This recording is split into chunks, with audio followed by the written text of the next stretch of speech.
So our very first competitor is Jeff Dow. Whoa. JD's pressure washing. Whoa. Test.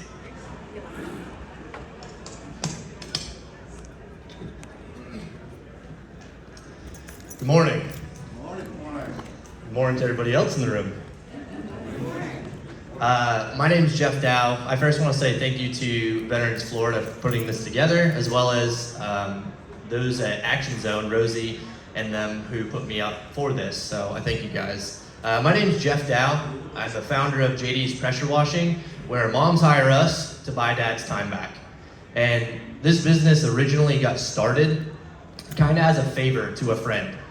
We all have friends who live in different states who bought houses and then they moved somewhere else. Same scenario here. My friend lives up in Georgia now. He asked me to go to his house because his tenants, he didn't quite feel that they could clean the house the way that they needed to without destroying it. And he felt that I could. Not sure why, because he tested me on that, but it ended up being the start to a potential business. So that's the story of how it got started. Why did I stay in it? Well, I realized it was very simple. Did you know the clock's not started? I realized it was very simple. It's not easy work, but it's simple to do. It's also easy to mess something up, but as long as you know the right pressure and the right chemicals, it's not hard.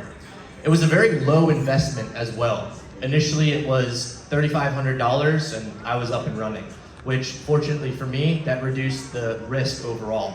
Now my risk is mitigated because insurance. I'm able to leverage insurance. Should I mess something up, they'll take care of it for me. Very low overhead, as you'll see in the future slides, as well as high profit margin. And there's business everywhere. We live in Florida. Those of you who live here in Tampa, we get at least one nooner thunderstorm a day and sometimes two. So everything that's currently clean in about 6 months will be moldy and dirty again and will need more work. So while there's a lot of pressure washers in the area, there's a ton of business potential and you'll see that as well. All right, so what I'd actually like to start with is this first picture down here at the bottom right. I know I'm in the room with a bunch of veterans, which means I know we've all been to medical at one point or another and got that bottle of 800 milligram ibuprofen.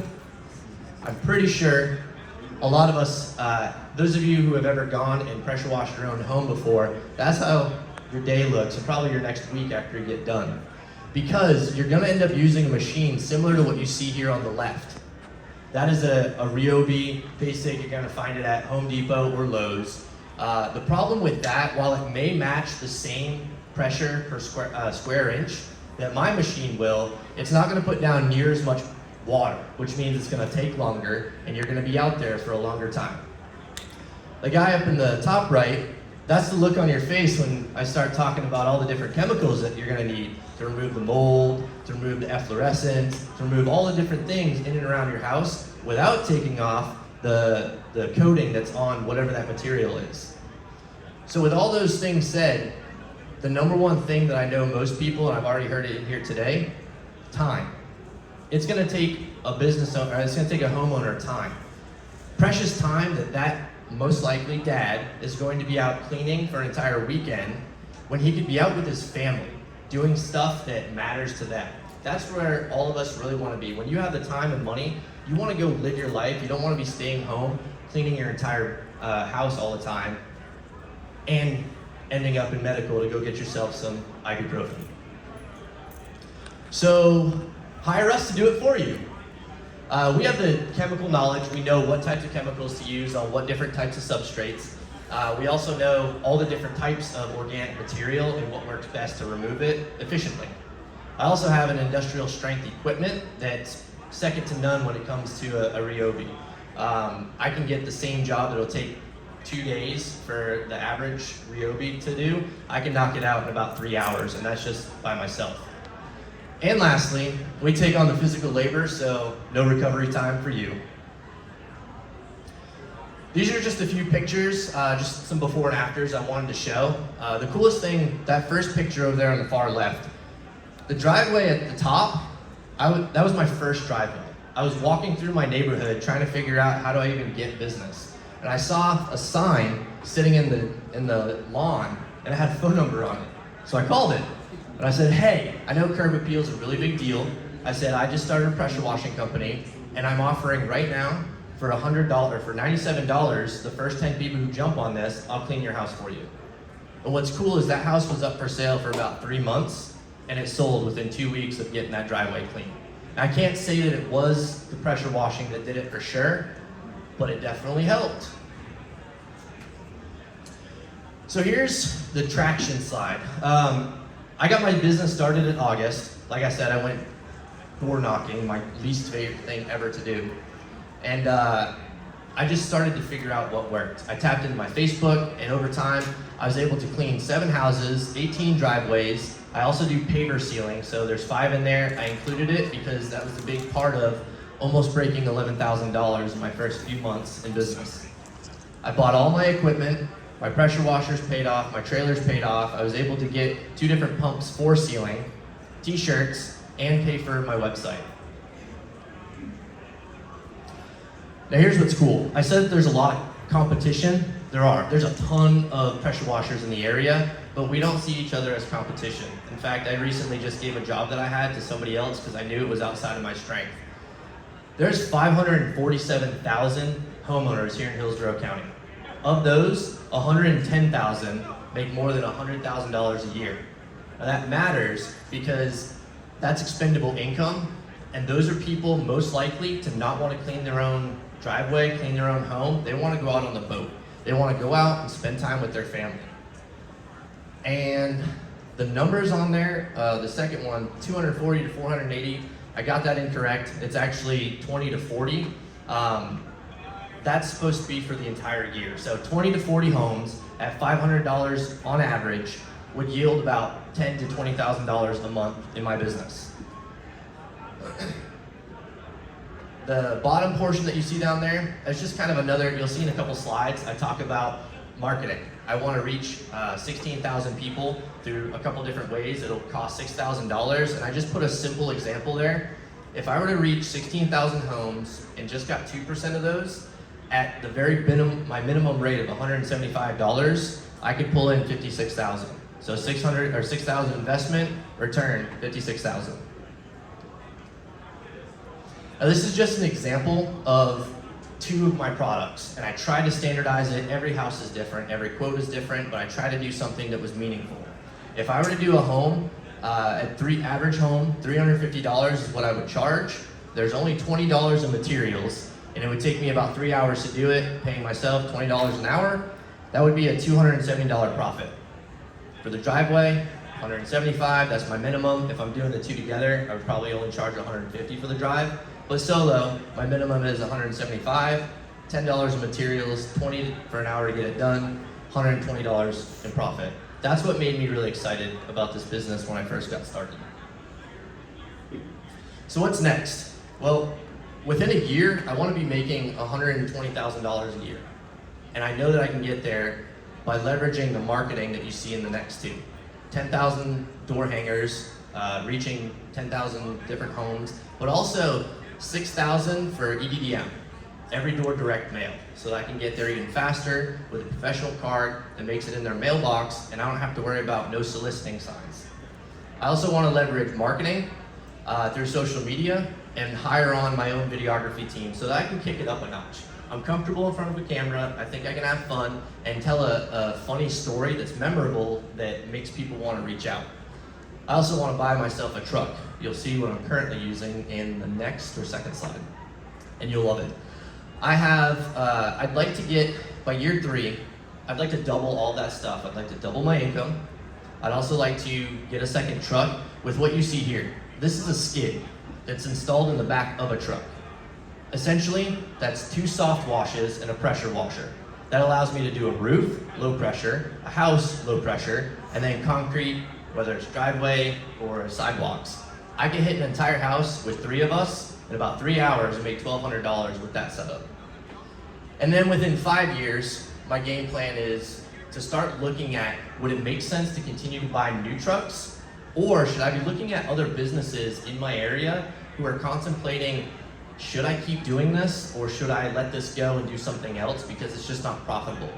So I'm thinking about possibly acquiring those under mine, giving them leads and taking a profit.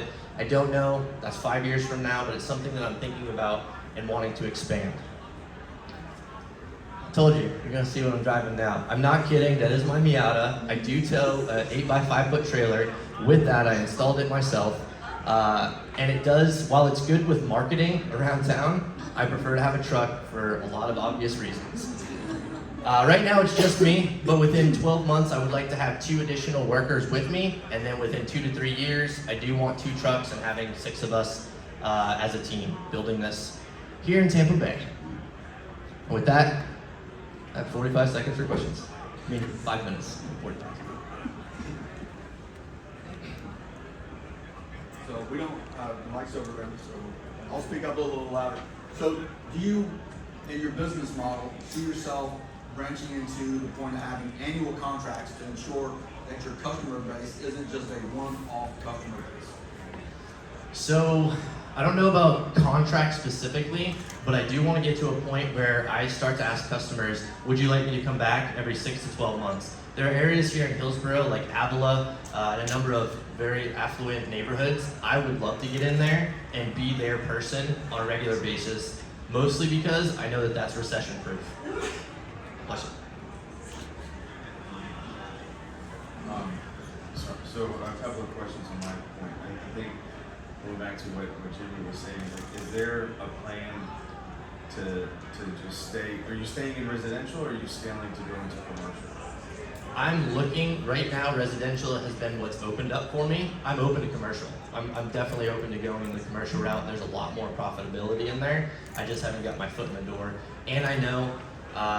One of the next steps I would have to do is upgrade my equipment from 4 gallons per minute up to an 8 gallon per minute tank or pump.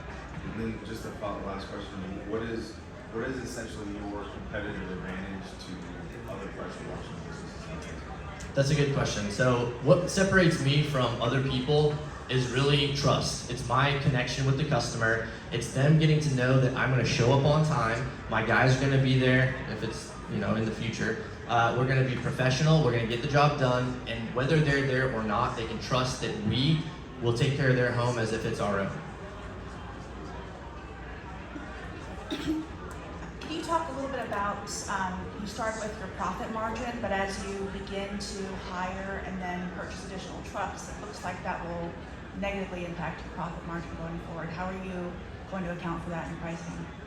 So all of the jobs that I have, once the truck is paid for, that part initially will be an expense, but as far as the workers, they're built into my profit margin. So when I put forward my price, there's enough of a profit margin to pay them their hourly, but also have profit on the back end. So every single job that goes in, I have 5 bank accounts. So that goes into the initial one, and then it separates it out. So they come out of operating expenses, but there is actually enough in there. Maybe I didn't explain that well enough. Well, you did labor at $20 an hour. Yes. Is that the expectation going forward? Yes. I prefer.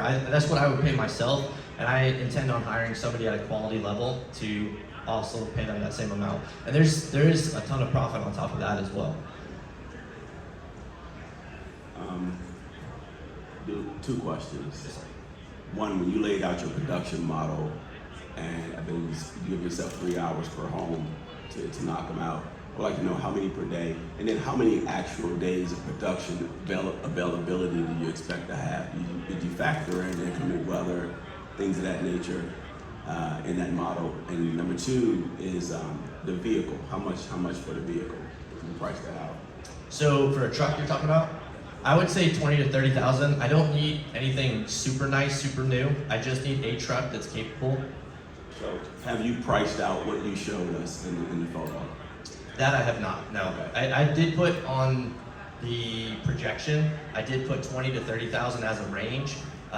It's fluid, it can change based on what I find, but that's about the range that I'm looking at. And as far as your first question, it does vary from house to house on how long it takes to clean it. If I'm doing a driveway and the house, I can actually do that in about 3.5 hours instead of that being 4, which it showed. Most of the time taken for a driveway is setting up and tearing down. So to get through, if I'm trying to do 240 in a year, my goal is to get 2 to 3 a day. Because I know that's what a lot of other pressure washers are doing at the moment is 2 to 3, whether it's a house, a roof, a driveway, just jobs lined up. Does that answer your question? Yeah, more along the lines of, I'm wondering how many actual days will be available on average. There will be some days you just can't go out there and get it, and are we factoring those in to our calculations? That's all. No, that's fair. So my goal, if I have it my way, I'll go 5 days a week. But I know that's not realistic, and I know right now that's been my biggest issue, is not having enough marketing to get to people. So I'll have a solid week. The most I've done in one day is 3 jobs. So I know that I'm capable of knocking out 3 jobs in a day, but the problem has been priming that pump and keeping enough so that every week is steady, and not just a steady week, a slow week of nothing, and then steady week again. It might be very naive question, but does it depend on the season? It does. There's a lot more work in the cooler months. People would think in the summertime, but it's actually March, April, and May seem to be the biggest where people are coming out of the winter. They're wanting to get to their pool, and that's when the rise comes up for work. And then it stays steady through most of the year, and it drops right around November again. Do you think it will vary this will vary with the season? So do you have any other plan, or is it like how you see the market when you are doing the job? So with the season, it was going to vary. What do you mean? So like your business is going to be different with the different season. Right? Okay, so you're talking about busy seasons and then slow seasons? Yeah. Absolutely. So my goal would be to live on the minimum. I was taught when I was in the military, live at an E3 even when you go beyond that. So my goal is to live far below my means so that I have enough to make it through that. Because I am a forward thinker. I want to make sure that my business can grow, and I always pay my business first. Okay. Thank you, Judge.